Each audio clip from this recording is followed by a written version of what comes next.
আমি কদিন আগে সিডনিতে এক প্রোগ্রামে গিয়েছিলাম।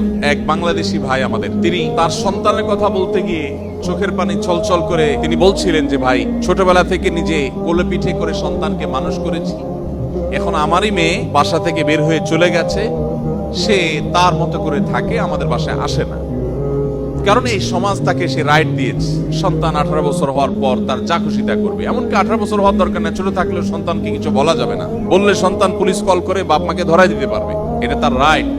আপাত দৃষ্টিতে বাচ্চাদেরকে কোনো চাপাচাপি করা যাবে না, তারা যা খুশি তা করতে দিতে হবে, এটা বোধহয় বাচ্চাদের অধিকারকে অনেক বেশি সুসংরক্ষিত করেছে আপাত দৃষ্টিতে। তো ভাই তার দুঃখ গাথা বলছিলেন, বলতে বলতে একটা পর্যায়ে আমি তাকে থামিয়ে বললাম, আচ্ছা সে যে চলে গেছে, ছোটবেলা থেকে যে মাটা তাকে কোলে পিঠে করে মানুষ করেছে, বাংলাদেশি বংশোদ্ভূত একটা বাচ্চা, তো সে তার সেই ছোটবেলার সেই স্মৃতিগুলো কি তার মনে পড়ে না?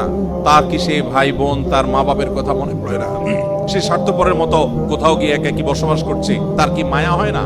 আমি কৌতূহলী হয়ে ভাইকে জিজ্ঞেস করলাম, এখানে তো মানুষ অনেক মানবিক হয়, আমাদের দেশে আমরা যারা আছি বেশিরভাগ মানুষই গরিব দেশ, অভাব অনটনের মধ্যে থাকি, আমরা স্বার্থপরের মতো হয়ে যাই, আমরা পাষণ্ড হয়ে যাই, এখানে তো অনেক মানবিক মানুষ আমি জানি। তো বলে, হ্যাঁ ভাই, মানবিকতার একটা দিক আপনি দেখেছেন, আরেকটা দিক হয়তো আপনি দেখেননি।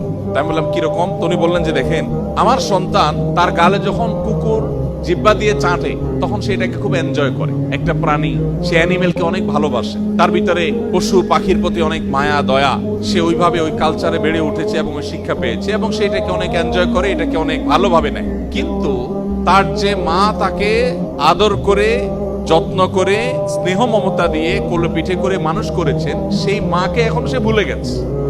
এখানে যে তার অমানবিকতা হচ্ছে, এখানে যে গিভ এন্ড টেকের একটা ব্যাপার আছে, যে মাটা সারা জীবন আমাকে বড় করলেন, যে বাবা বড় করলেন, এখন তাকে আমার দেওয়ার পালা, এই সময় আমি আমার স্বার্থপরের মতো আমি আমার নিজের আখের গোছায় চলে গেলাম।